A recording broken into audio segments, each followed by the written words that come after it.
The session we're coming to now is a really interesting one. The title of the session is "The Game Has Changed," and who's writing the new rules. When we first imagined the parameters of this session, it was certainly focused on what was happening in the Indo-Pacific at that time. Russia had other ideas, and we're certainly now seeing a face-off of sorts between those who seek to throw out the rules-based order, which has delivered prosperity and relative peace for decades, and those who have more perhaps imperialist objectives. Putin's move to invade the Ukraine, I think, has demonstrated to the world that investments in defence, space, cyber, is no longer something that is a discretionary spend. So what does this mean for Australia's security, society and economy? In this session, we're going to hear from a number of global experts who I'll introduce in a moment, and we'll then ask them to come together for a conversation with Maria. Again, Slido is open. You can access it at slido.com with the code FutureWork and we encourage you to put your questions to our panel. Please allow me to introduce our distinguished speakers. Our first guest on this panel is John Blaxland, Professor of International Security and Intelligence Studies and former head of the Strategic and Defence Studies Centre at the Australian National University. John is a Senior Fellow of the Higher Education Academy. He's a Fellow of the Royal Society of New South Wales. He's a member of the Australian Army Journal editorial board, and he is the first Australian recipient of a US Department of Defence Minerva Research Initiative grant. Professor Blaxland holds a PhD in War Studies from the Royal Military College of Canada, an MA in History from ANU, and a BA with First Class Honours from UNSW. He's a graduate of the Royal Thai Army Command and Staff College, where he was DUC's foreign students, and also of the Royal Military College in Duntroon, where he was a Blarney Scholar. John has extensive experience in the intelligence community.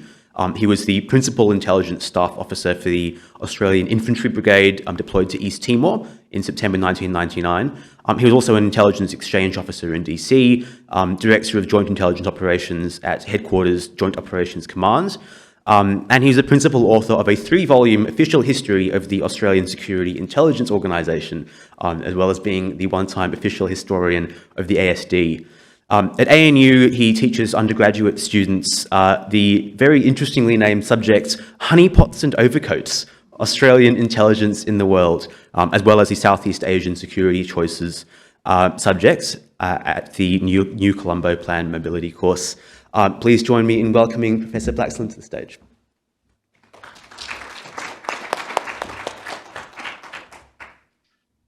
Well, thanks very much for that very warm welcome, and it's my pleasure and a privilege to be here and to talk to you about a geostrategic context for Australia for the future of work, and that's what I'm hoping I'll do now. Essentially, when we think about the world we live in, we forget that we are on the edge of Asia, and I've spun this map. It's a RAF planning map centred on Darwin, but spun at 45 degrees to give you a sense of Australia hanging off Southeast Asia. And also the sense of the Indo-Pacific, which when you look at it from this point of view, it kind of makes a lot more sense than otherwise. But when we think about what I've done and the work I've done, I've tried to do here is distill complexity into an apparent simplicity through this model, which I'll talk about in a moment. But essentially looking at the Fourth Industrial Revolution and the geostrategic context of great power contestation, looming environmental catastrophe, and a spectrum of governance challenges. And the background to my work is informed by the things I've written and researched in the past, but this particular presentation is particularly informed by a SWOT analysis, a geostrategic SWOT analysis for Australia. Now, you know, SWOT is the business concept of looking at internal strengths and weaknesses and external opportunities and threats. What I've tried to do is give you the distilled version of that here, and we're going to quickly race through it. So hold on to your seats, ladies and gentlemen. We're going to really race here because we're tight for time. We've got a lot of ground, but hopefully you get a sense of the so what as we go through. Okay.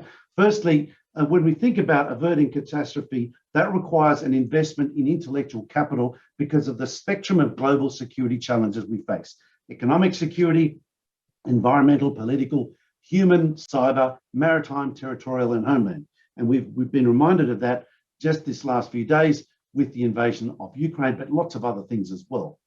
So to start with, I'm going to run through the strengths, weaknesses, and opportunities and threats briefly, very, very briefly.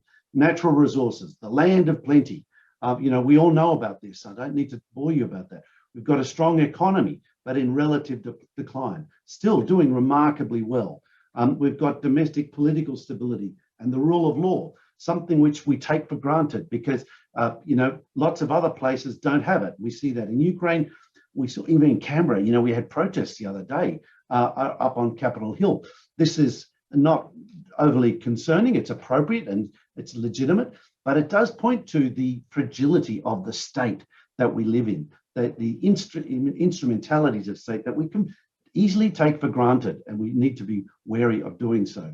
Of course, we've got an educated workforce, and a lot of us here are very, amongst some luminaries in this domain, and I'm honoured to be included. But at the ANU, amongst many other great universities in Australia, we are very eager to continue to push the boundaries, but we've been dependent on foreign students, and we've a certain degree of vulnerability that we're now grappling with in terms of how we position ourselves post-COVID for the future of what that might look like. We've got a multicultural society.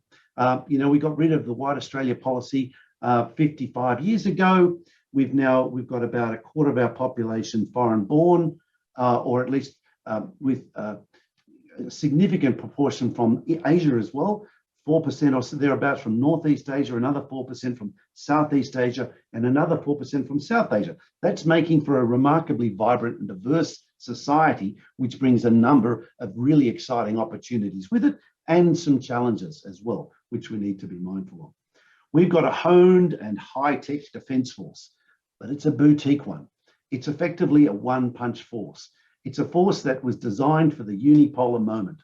It was designed for when the United States was top dog and there really wasn't much of a challenge out there. So we have an army of about a division plus, 3 combat brigades of regular forces, another handful of brigades of fairly hollow reserve brigades, of some special forces as well, a navy of about a dozen warships, a handful of submarines, and an air force of give or take 100 fighters or so with some enabling fuel and surveillance and reconnaissance support elements. Essentially, that's been the structure for decades. We haven't really changed very much. And you've got to ask yourself, given all of the demands that are being made of the Defence Force today and possibly in the future, whether that's appropriate. We're an island continent. That helps partly explain why we've got this boutique Defence Force. We've got this honking big moat around Australia, which means that we can kind of say, she'll be right, mate, to an extent. But of course, there are limits to that. And one of the things we do is we leverage our connections with the United States for access to high-tech equipment, to intelligence and maintenance of interoperability. And I picture there a map there of the Pacific in particular, showing America's geographic footprint in the Pacific. We forget that America is a Pacific power and is probably not going away, despite some naysayers suggesting they want to retreat. I don't see that. Internally, weaknesses, we've got several. We've got a complacency about security and our place in the world. We've had rotating, revolving door prime ministerships, and essentially we haven't worried about that because the country's gone on fine. But arguably what we've seen in the last couple of years, if not last couple of weeks, is actually maybe we need some leadership. And I contend that that's something of a challenge for us as we go into the next election. We've got infrastructure pressures and uneven population distribution, despite only having 26 million in this island continent of ours. And we've got a dependency on international service providers. We've got communications cables, GPS and refined oil provided by others, not controlled. We've had just-in-time delivery, not just in case, and what could possibly go wrong with that? Well, of course, there's a lot of things when you think about it that could actually go wrong, driving the need for us to think more about resilience. And resilience is really something we haven't given that much thought to because we haven't felt the need. And that's partly because everything's been fine, right? Well, maybe it's more vulnerable than we've realized. And certainly when you think about the Tonga volcanic eruption, the disruption to communications there, these things can happen for a variety of reasons. And when you think about where Australia sits it is pretty vulnerable on this front as well. Moving on to consider power vulnerabilities, of course, we've got solar, nuclear and hydropower that's essentially been underdeveloped in Australia. We've got the most sparsely populated, most stable continent on the planet, barring Antarctica. We export uranium, we won't take it back and we won't use it. We're a bunch of NIMBYs. That one I haven't quite figured out how we've got ourselves into that predicament. And then, of course, we've got incredible cyber vulnerabilities and dependence. We've gone from being a web-enabled society to a web-dependent society, and in turn, a web-vulnerable society. And the vulnerabilities are significant. And when you think about it, we kind of don't really think too much about what cyber is and the cyberspace, but there are many, many layers to it in terms of cognitive, virtual, and physical. And in terms of the web itself, there's the surface web that we can do the Google search on. ANU's got its own webs, defence and various scientific and government agencies have their own deep webs. And of course, then there's the dark web that's exploited by many malevolent forces out there. Of course, online, this is now from a couple of years back, but it's extraordinary, the volume of traffic online, which is driving some of the points people were making earlier about the need for quantum computing to think through and manage the incredible volume of information that's out there. So interestingly enough, we're seeing a surge in cyber attack in this space as well. This is not new to us, but it is becoming the new normal. And we've seen there a whole range of dimensions to the cyber attacks that we're experiencing. And of course, we've got limited sovereign capacity to respond to extended multifaceted crises, let alone the prospect of war, which we'll talk about in a moment. We've got opportunities as well. And here I've grouped them geographically, regionally. This is one of my favorite maps. You probably picked up by now, I like maps, right? This one of the Pacific shows you these microstates of the Pacific that are actually, when you add their exclusive economic zones, are actually incredibly potent, incredibly consequential.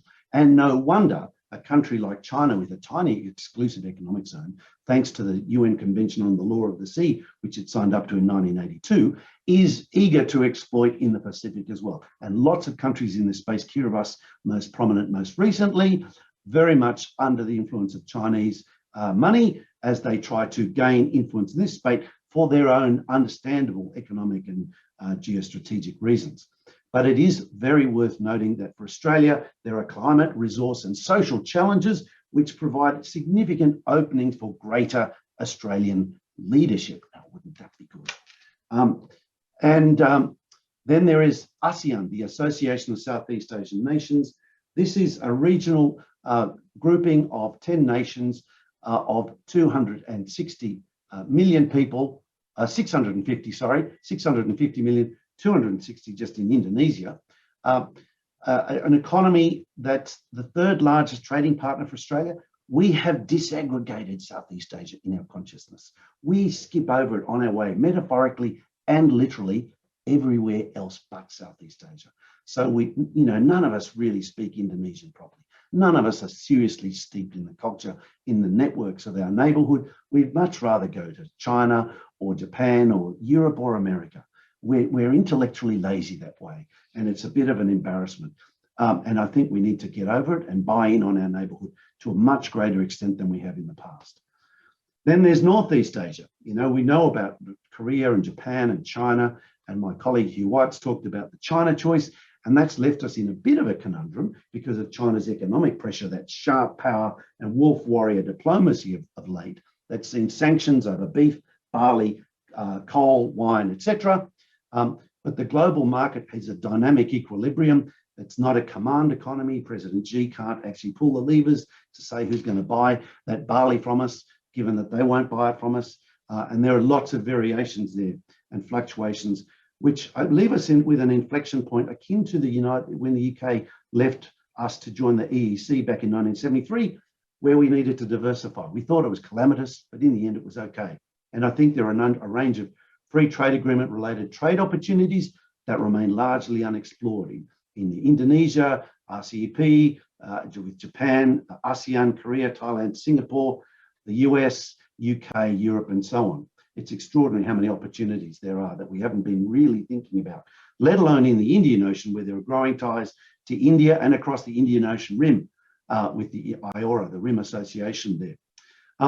Interestingly, the engagement with the rest of the world, we've seen Canada, we've seen France, we've seen Germany, the Netherlands, particularly the UK, more interested in engaging in our neck of the woods than had been previously imaginable. Of course, France has an enduring territorial interest in the Pacific, and it's a crying shame to me how we've squandered that relationship over the submarine deal.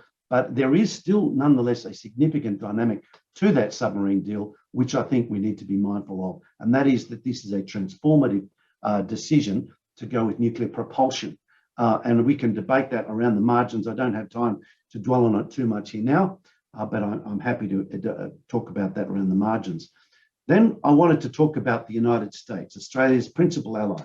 This graph shows you how over 3 years, 1,800 respondents in Southeast Asia viewed China and the United States historically and contemporarily. And you see there, the perception is that United States influence has not gone away, but it's been eclipsed by China. And while Australia has a trade surplus with the US has a trade surplus with Australia, US influence in the region is waning, relatively speaking. And Australia has interest in US retaining a strong and enduring presence there, I would contend, and that's why Australia supports and facilitates US regional presence. I won't dwell on this too much more, but I think there is a demonstration effect for what Australia does in terms of its relationship with the United States, which our neighbours in Southeast Asia pay close attention to. They're very interested in what we do and why we do it, and what freedom of action that gives them in their engagement with the great powers as well. Then there's Antarctica in the Southern Ocean. We forget that we have land borders with New Zealand, with France, with Britain, with Argentina and Chile. This is not something we give a lot of thought to, but if we see in the future global warming actually seriously accelerate, and this continent starts to melt, it goes green, and Australia goes burnt and crisp, the geostrategic significance of this place will rise exponentially. Okay, looking now to the external threats. Foreign interference is alive and well. The Director General of Asia has been talking about that extensively lately, and I won't dwell on that, but it's alive and well. Cyber attack. We've got industrial, military, state and non-state actors playing in this space, and we're seeing a redefinition of the space of what we call the domains of warfare. Well, you talk about sea and land, then we added air at the start of the 20th century, then we've added space in the mid to late 20th century, and more recently, we've added cyber, and of course, all along, we've had the human domain. And we think about the spectrum of challenges we face in security terms. We've got conflict, competition, and we're verging into the war space now over Ukraine. And of course, most of this space is occupied by cyber warfare and grey zone conflict. I can come back to that. But when we think about this, there's lots of C's in here: collaboration, cooperation, contestation, compromise, confrontation, and conflict. All of these are happening actually kind of concurrently, and it's presenting a real challenge for people who've been thinking of warfare as peace or war. It's a continuum, and we're dealing with the spectrum now. And when it crosses that kinetic threshold, then we've got war or conflict. Then we've got a challenge of the US ideational leadership, that its recovery is in doubt because of domestic political division, enduring civil strife that damaged US brand, the risk of reversion in 3 years' time, the limited prospects of economic recovery, America's buyout of the regional comprehensive economic partnership and the comprehensive progressive Trans-Pacific Partnership, the hedging of the European Union, the rout in Afghanistan, and of course, the prospects of greater war in Ukraine. Conversely, we're seeing a remarkable crystallization of resolve in the European Union and NATO. And there's a view, but perhaps this is actually going to be Biden's moment. Heaven help us, we don't know. We've got religiously and politically motivated violence at home and abroad. We've got conventional and or nuclear war. We're seeing that in Ukraine, but we've got the 4 flashpoints in Asia, being the Korean Peninsula, the Taiwan Straits, the East China Sea and the South China Sea. What could possibly go wrong? And we've got increased environmental challenges, climate change, extreme weather, food security and sea level rise, all combining. And we've seen this in Australia, even the news today. about exacerbated trends on floods, fires, pandemics, cyber, terrorism. We're getting a combination that is seeing what could be described, as a friend of mine wrote, COVID crisis waves that are amalgamating with other issues, from medical crisis to economic crisis to political and social to war and conflict and perhaps environmental disaster. What could possibly go wrong? I remain a glass half full kind of guy, but I'm mindful that things are pretty grim. Then there's transnational security concerns, the whole list of them there. I went to all of them, but they come across the Pacific and they come from Southeast Asia, and they use the Pacific as a way station. Then there's prospects of large-scale unregulated people movement, akin to the Rohingya refugee influx of a few years back, and the prospect of breakdown in relations with Indonesia. We've got beef, boats, spies, clemency, Timor, Papua Jerusalem. We keep poking them in the eye without the faintest hint of understanding of how to read Indonesia.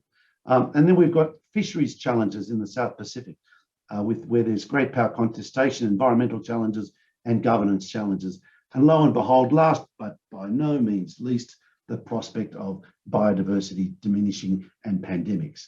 So a long spectrum there of challenges in the SWOT, leading me to this distillation of the great power contestational challenge, environmental challenges, and governance challenges. And when you add them all together, we've got a defence force that's been structured to deal with these things consecutively, not concurrently. If some of these start happening concurrently, OMG, we are in a deep hole. Our boutique defence force is already stretched. Our SES is stretched.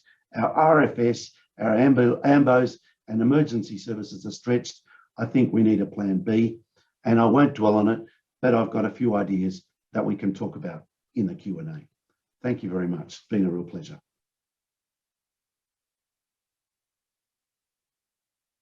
Very eye-opening and comprehensive analysis there.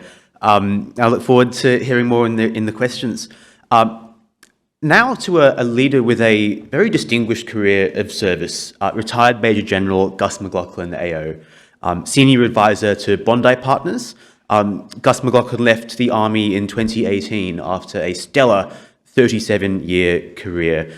During that time, his roles included the Head of Modernisation and Strategic Planning.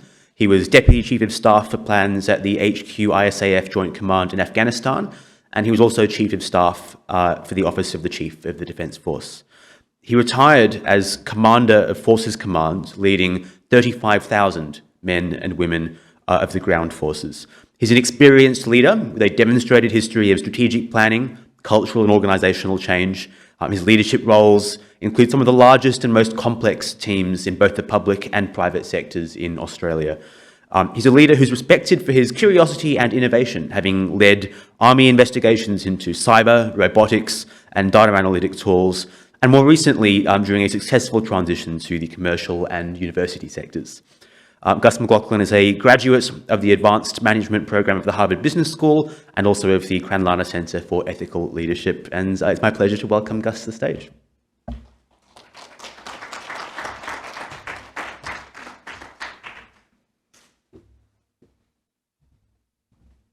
Thank you for having me. I'm still getting my breath back after John's incredible run through the SWOT analysis of our geopolitical circumstances. I should declare that John and I were classmates at the Royal Military College back in the mid-80s. And again, for some of the younger people attending the conference online, just shows the divergence of careers and opportunities that can present themselves.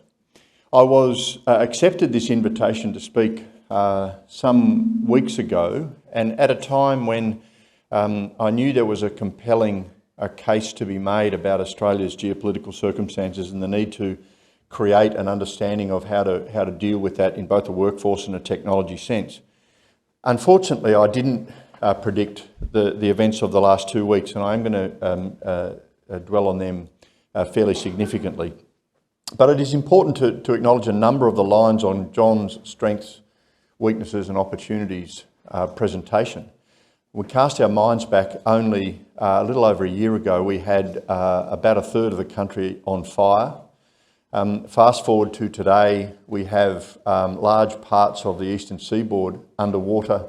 And as we speak, our Defence Force being publicly criticised for its inability to respond with the urgency and span of response that our public desired. In fact, the people of Lismore are feeling quite isolated from any government response.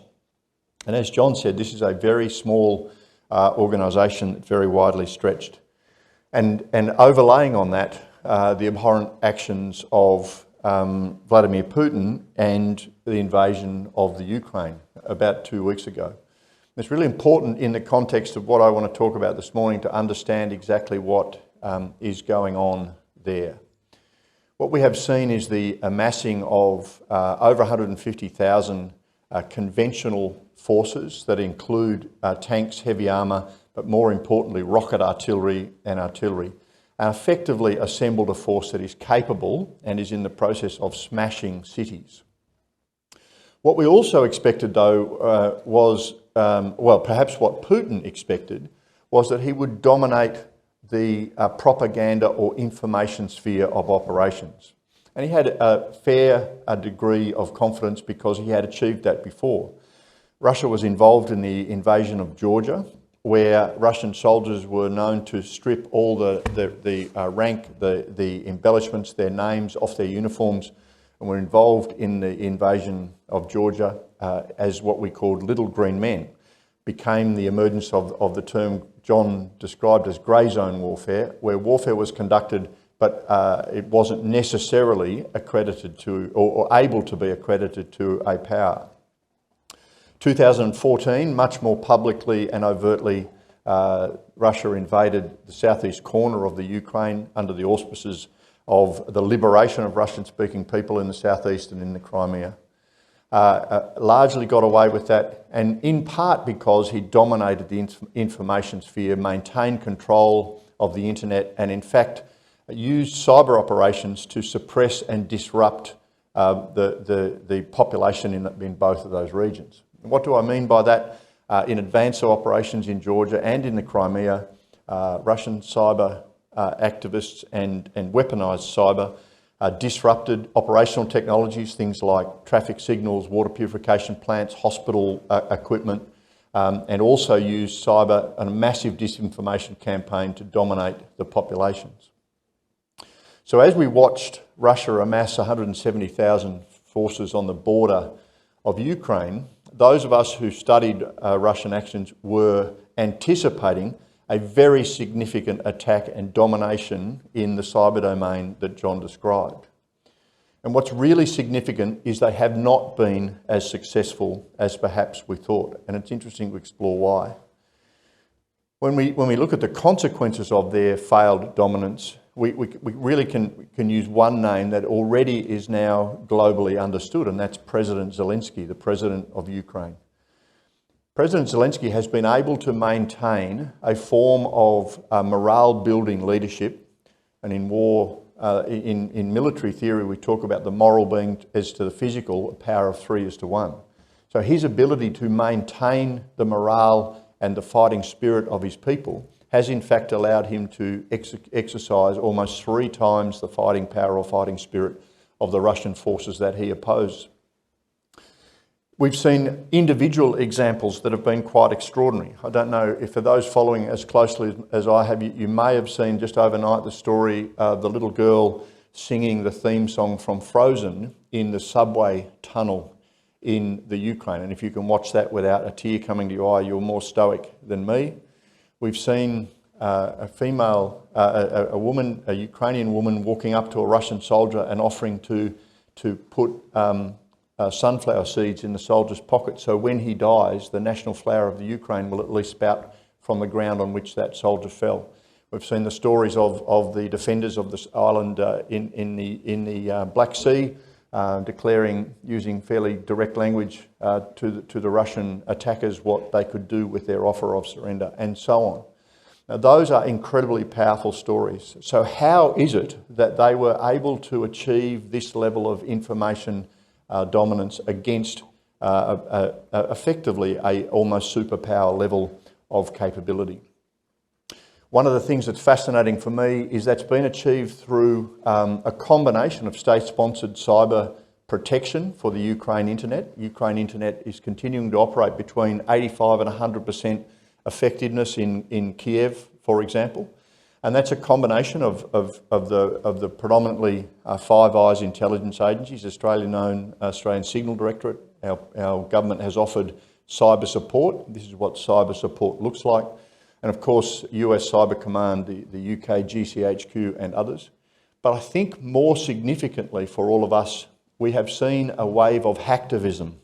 Over 200,000 different hacktivist inputs are being recorded at attempts to both undermine Soviet information, that is attacking Soviet systems, right down to minor frustrations like messages to people on their, or when they're checking out of restaurants or refueling their car, through to rapid mobilisation of malware patches by Microsoft and other industry partners to blunt the ability of the Russians to disrupt the internet and other systems.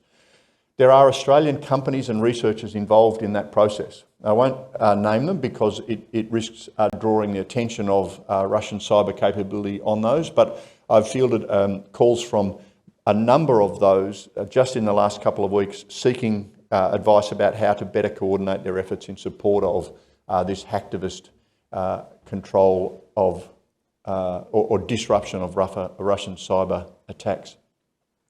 Now, this is of significance to us for a number of reasons. There's no question that other world leaders are watching how 21st century conflict is evolving. Xi Jinping has publicly stated ambitions to reunite, in his terms, China with Taiwan. And the ability to do that he will be studying the actions of Putin and, more importantly, the reaction of the West. For Australia, Putin has declared us a state, an adversary state. A couple of days ago, listed Australia specifically now as an adversary state because of our support for the Ukrainian resistance. Now, why is that important? As we talk about now the future of work, the reality for Australia is, as John described, the internet. We are now an internet-dependent nation, and we have just quite necessarily poked a very angry bear. We have seen the implications of Russian state-sponsored cyber criminality with global disruption. You'll be aware of the disruption of the East Coast United States fuel distribution system earlier this year. That was ultimately a criminal act, but there is no question that the capabilities mobilised by those criminals emerged from state-sponsored facilities in Russia. So Australia has been declared as an adversary nation, and we are likely to see a response at some point. So our ability to generate our own cyber security, both at national level and at industry levels, are critically important. My assessment of our position in relation to that is a little bit pessimistic, and I have to say, John, if you're watching, those in the room, it was quite a significant drop in the atmospheric pressure in the room as you transitioned us from quite an uplifting morning to quite a disturbing afternoon. But unfortunately, I'm not in a position to add any optimism to this discussion. We are critically vulnerable in cyberspace, both at a national level and at a commercial level. It is important to understand we have incredibly good cyber capability, and in fact, pound for pound, our cyber expertise is the equal of, and perhaps at the forefront of countries globally. But of course, like John described in relation to our Defence Force, stretched across a number of emergencies as we speak, our cyber defence force is similarly stretched. We are very, very good, but we are very, very small. But I have been excited by the emergence of some cybersecurity businesses. You're not going to name them all. We've got high quality companies like Internet 2.0, Sapien, Paraflare, Pen 10. These are organisations that are mobilising some of the most exciting capability and thinking in the country. And of course, the challenge for Australia in a number of areas is to take those emerging ideas and businesses, get them across not the valley of death, but the Grand Canyon of death, which is mobilisation and scale, and so that they can emerge on the other side with scale and capacity. We're incredibly innovative, we're incredibly capable, we have the best research capabilities in the world, but we have a real difficulty achieving anything of scale. There are some innovative approaches out there. I'm a proud veteran. We mentioned my 37 years of service, as I'm sure John would say. There are companies out there that are seeking to do more with veterans after they leave the military. Companies like With You, With Me, which take young military veterans who've got some skill in operating information technology systems and train them up as cyber defenders. There are a number of education institutions. I'm proudly an advisor to Charles Sturt University as we seek to mobilise increased capability in these fields, but there is an enormous amount more to do. Technology will provide some of the solutions. We've heard about the power of AI, perhaps more appropriately called at the moment machine assistance. Machine assistance will assist in the trolling through the content of internet to identify threats, but it is only as good, of course, as the programming and the code writing and the capability to monitor. We've heard about the threat to our cryptographic systems from quantum computing, and we need to be really clear what that means. As I speak, virtually everything that occurs in our national security space is encrypted using a standard 8-pin encryption process. Quantum computing makes that redundant as soon as it is applied. There are billions of dollars being spent globally trying to get ahead of that ability of quantum computing to render irrelevant our cryptographic systems. That has significance for all of us and for industry. We're all reliant on precision navigation and timing for our banking systems and a number of other online transactions. And of course, we're all reliant on the GPS for things as mundane as getting directions about where to drive our car. I'm happy to expand on a number of things in the discussion. I think we also need to talk about food security. I volunteered over the Christmas period to help bring in our wheat harvest. A bunch of veterans went out. I was out northwest of Lightning Ridge, where the COVID restrictions on harvesting meant that tens of thousands of tonnes of Australia's food produce risked being ploughed into the ground. And in fact, I think it's fair to say that hundreds of thousands of dollars worth of food was left on the ground as flooding rains came through before a lot of that crop could have been harvested. So food security, we've got a range of other important topics that we can discuss in the conversation, which include critical minerals and the global shortage of chips. Australia has only one semiconductor business, a manufacture business, the notions of national resilience, etc. So I think I might leave it with that and leave time for our final speaker and what I hope is a pretty interesting panel discussion, noting how much air John sucked out of the room. We'll see what we've got left after that.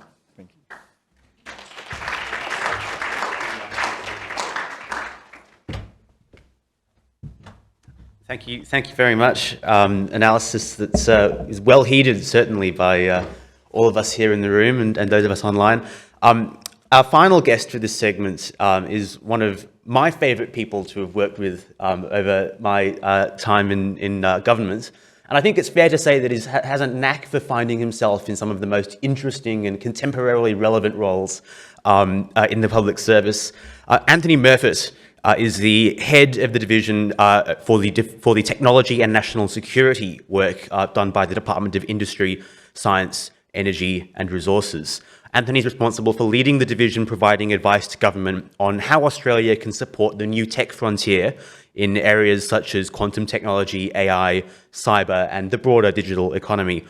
Until recently, Anthony was also the deputy head of the Australian Space Agency and the inaugural holder of that role. He was responsible for the performance of the organisation. He had oversight of strategy, policy, and operations. And he led the formation of the agency alongside the inaugural head, Megan Clark, when it was established in 2018.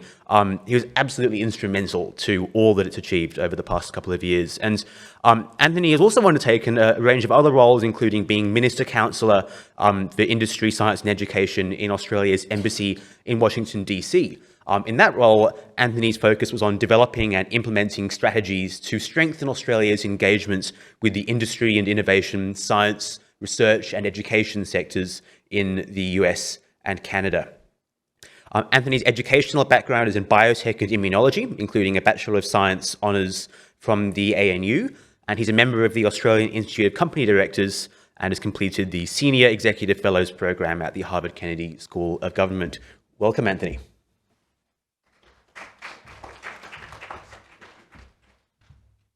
Well, thanks for that introduction, Harry. So I'm sure there's plenty of great people in the public service, but I appreciate being seen in that light. Before I jump into my talk, I just want to acknowledge the traditional lands of the Kaurna people that we meet on today and pay my respects to elders past, present and emerging. So as you heard from Harry, I'm the head of division for technology, national security in the Department of Industry. And what I'm going to try and do, I know the oxygen was sucked out of the room with John's discussion. I'm going to give you the glimmer of hope. Sort of my role is to try and think about, well, there are a range of challenges that we're facing, but what can Australia do about it? And what are people like myself with a great team behind me thinking about to try and address this and where Australia can go? And as part of that, I'll just touch on one of John's points talking about economic security. So I think, as we know in world events, the world has shifted. And what we're now thinking through is we've got to ask ourselves, we're moving from an environment where it was around economic efficiency and markets operating to an area where there is a lot of intervention through a range of sources, and economic security becomes really, really important to that. And that's one of the reasons our division exists within the Department of Industry. So what we do is we provide the economic advice on the technologies, the capabilities that exist with industry, and make sure that we're working very closely with the national security community, the diplomatic community, to really make sure that when we're thinking through these issues, that government has a rounded source of input, because we're going to come across some very intractable issues in the future. And what underpins this is we really want to make sure that as we invest in technologies and we think about the future, we want to make sure we're doing it so we have economic prosperity, safety, security and social cohesion. And I think that's going to be absolutely fundamental as we see the next couple of years unfold. So I know I'm under time pressure, lunch is probably out there and we want to get to some of the discussion. So I'm going to rush through some of my slides, but I do want to try and give that glimmer of hope. But I will touch on just a couple of the frameworks that are out there, such as AUKUS and Quad, before talking through some of our role. So we touched on AUKUS. I won't speak too much to it other than many in the room will know it's very much a defence strategic trilateral engagement, currently focusing on nuclear submarines, and it has talking through a range of other advanced technologies in the future. But I will reinforce there that this is very much a defence activity at the moment, and they're keeping focus on delivering those outcomes with some very important allies. The second part, and John touched on this as well, is the Quad. And with the Quad, this is 4 countries, Australia, India, the US and Japan, coming together and as a diplomatic network and committed to supporting open, inclusive and a resilient region. And you heard John talk about the Indo-Pacific and how important this is. And as we go forward, I know when I worked in space and now I'm working in this area, rule of law and making sure that Australia's values are demonstrated both here on the land, and I would say when I was in the Space Agency and in space, become really, really important as we go forward, because what we want to make sure that we do is we're working in concert, and then as we think around new technologies, issues such as standards become really, really important. We need to make sure that Australia's values and standards development, which will ultimately lead to the technologies that we use every day, that our values and our businesses have an understanding of what they are and they're shaped to our rule of law. And I think that intersection now that we're seeing between technology development, things such as standards and the geopolitics, we've really got to think through that very, very carefully. And again, that's where the work of our division steps in. So in light of that, I thought I would put up just what are the questions we're thinking about, and this will come out of the discussions we heard earlier. But importantly, with that shifting geopolitical and strategic environment, we need to think through how we can support Australia's long-term success because things have changed so much. So it's questions around how do we ensure that Australia remains competitive? And you heard the Prime Minister say yesterday, we've got to move from just in time to just in case. And then what technologies do we need to think about that either are going to have an instrumental impact or that we're going to need access to so that we can support our way of life? The second question is how do we continue to support growth and economic security and ensuring that prosperity, safety, security and social cohesion? Importantly, coming to the themes of this conference, how do we meet the future workforce demands? And importantly, and I look at this panel as well, and I recognise it was International Women's Day yesterday, how do we improve gender equality and equity and inclusion as part of this? Because as we look at new technologies, this has a real profound risk of creating greater not overcoming inclusion, and we'll get more divisive. So we really need to think through that lens as we develop new technologies. And lastly, how do we engage with industry and the community to understand these technologies?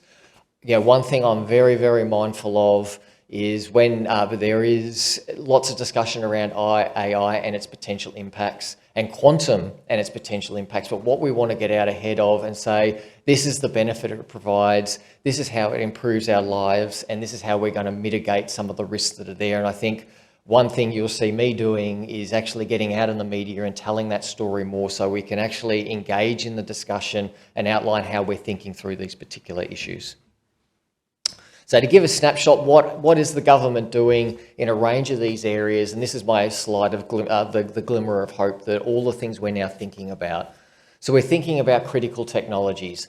Where does Australia need to think about those things that are really important either to what we need to do today or what we might need to do in the future, and making sure we've got the right things in place.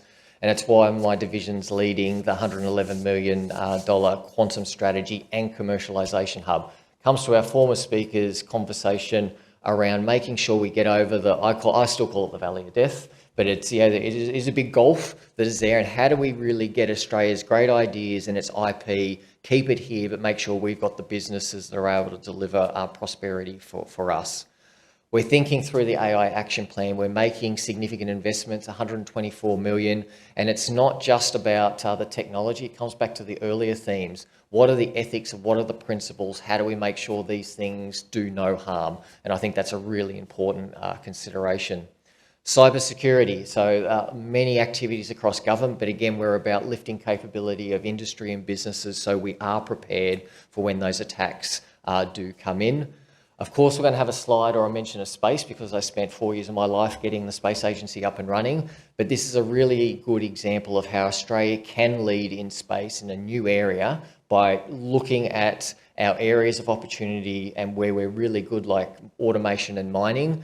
And as part of that's why we're putting a rover on the surface of the moon with NASA, and NASA's going to fly it there. These are the type of things how Australia can engage. We're really good. We've got great technical skills. How do we keep the skills growing, and how do we continue to work with our allies to make sure we've got a leading advantage?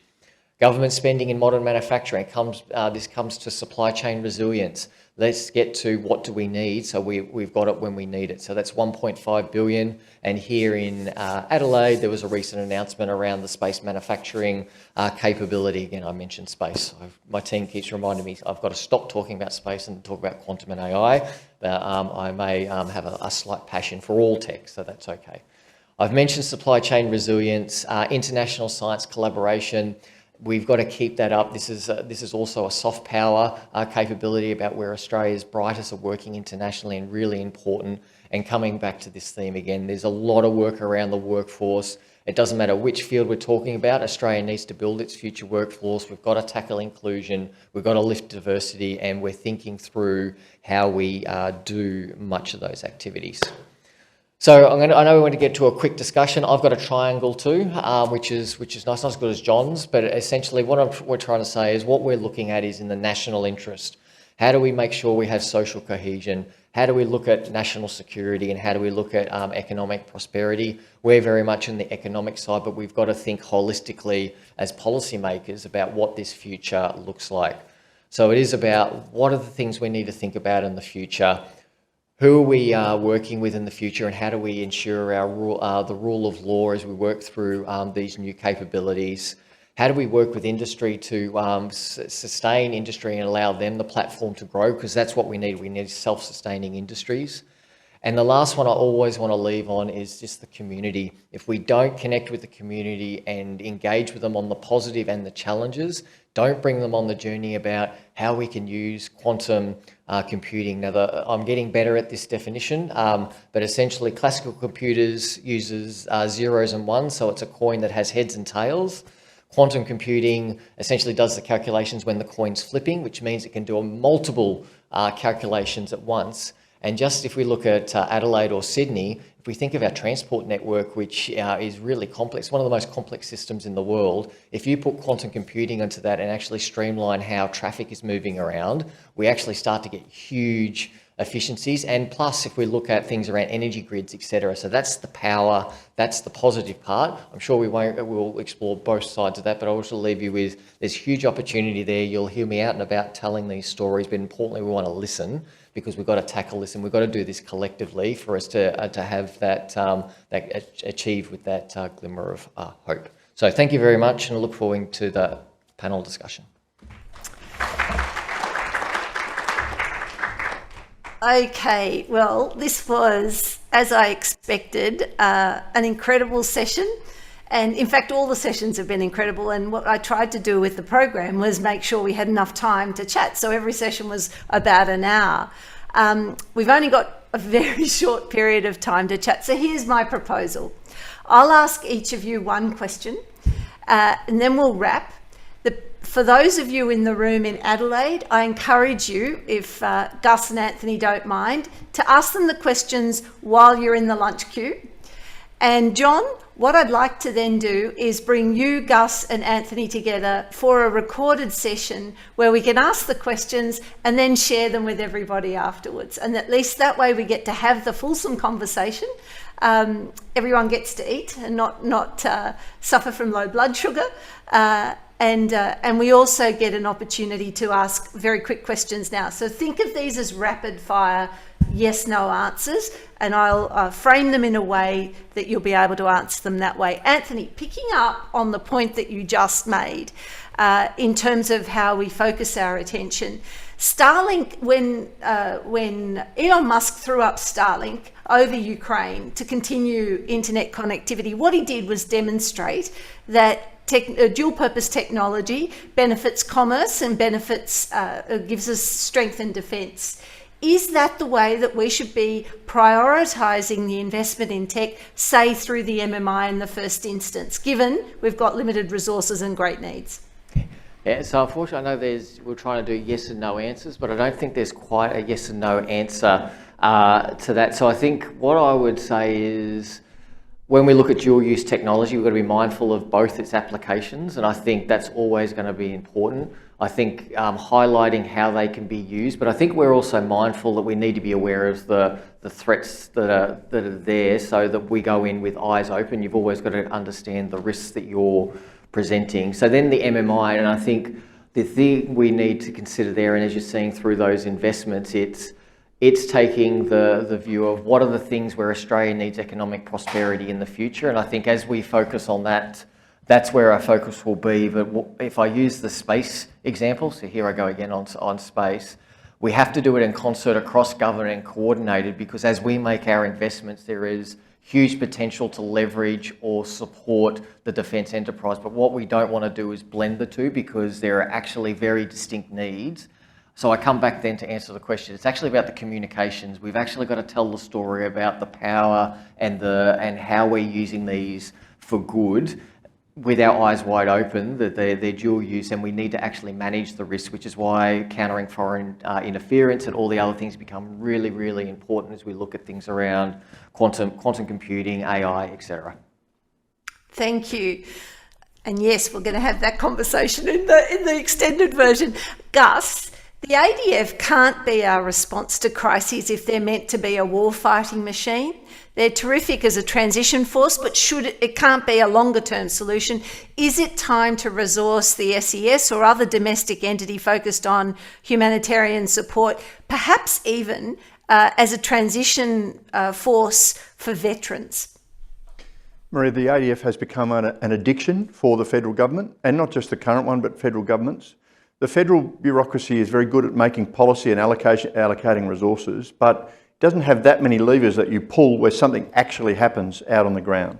So politicians like the fact that when they ring the Chief of the Defence Force and tell him to do something, something happens on the ground and they can then be seen to have done something. But that is not sustainable for a small force. So there are a number of solutions. John and others have written about a sort of civil service volunteer force or the like. We do have our Defence Force reserves, and I think we need to understand that perhaps they can be configured for being a reserve of national capacity more broadly, not just in the defence sector. They have a presence in a lot of country towns. In fact, many of them are the only Commonwealth government presence out there on the ground in small country towns. So I think resourcing our reserve and recruiting to it, and it links very closely with the SES and Rural Fire Service. So I think it's part of the solution. Our regular Defence Force is under considerable pressure. We've got separation rates that are at the highest they've been for decades. COVID's impacted everybody, and trying to be a soldier in lockdown in a barracks in Brisbane or guarding a hotel stairway in Sydney is probably not what a lot of people, young people, designed or thought their career might take. So the organisation's under pressure. Hard question. A lot of towns out there want something to happen to support them. And for the moment, one of the few things the federal government's got is the Defence Force, but it isn't going to last. We're going to break it if we're not careful. Thank you. I'd love to talk to you further about the reserves. I think it's a great idea. John, there's 10 questions I could ask you, but I'm going to ask you this one. Gary Kasparov made the observation recently that Putin wasn't a chess player, that he's more of a poker player, and he mastered the bluff. Has he met his match in Ukraine? Yeah, great question, Maria. Look, we don't know what the future holds. And there are several ways that the campaign in Ukraine could take. And I'm worried that this is still a situation where a lot of people are going to die. Putin is firming down, he's locking down internet access, he's controlling information because he's worried. I'm really hoping that we will be able to reach some kind of off-ramp that maybe looks a bit like what happened in the Finnish-Soviet War of 39-40, where after the Russians or the Soviet Union invaded Finland and were pushed back, and then they came back, the Soviets were so exhausted by the campaign, they ended up agreeing to withdraw on the proviso that Finland would agree to neutrality. So the head of state remained. They didn't, even though they wanted to overthrow and set up a puppet, they didn't manage to do that. But Finland agreed to basically be neutral. Now, it won't obviously look the same, but I think a compromise like that is necessary, and hopefully, Vladimir Putin will have enough of common sense to recognise that enough of his interests have been met, and that enough of his other interests have been compromised by pursuing this approach further. There's also the prospect of the Beria moment. Beria was one of the close Politburo in the Soviet era, and he was being intransigent and problematic, and the solution was 9 millimeters long, wide, at high velocity between his ears. Now, it's not a very nice one, but you got to wonder, what so much power is in the hands of one man. One man without a Politburo. Exactly. Back in the day in the Soviet era, you had a Politburo, the political bureau, the cabinet, if you like, who were able to exercise agency. There seems little prospect of that at the moment, and there's little. This is a man who's let loose the dogs of war, and he himself is a bit of a bulldog. So his appetite for compromise is very limited. He has to feel the pain before he's going to compromise, and maybe that pain has to be terminal. Gentlemen, I can't thank you enough. I apologise that we ran out of time. I do hope you'll accept my invitation for an extended recorded interview that we can then share with guests today, because there's so much to talk about. And for those in the room, thank you for indulging us, and I hope you enjoy lunch. We'll see you soon. I think Karen will let us know when it's time. Thanks very much. Thank you, Maria, and thanks very much to the panel. Thank you again for joining us here at the Future Work Summit. We'll be back in 15 minutes after a brief lunch break.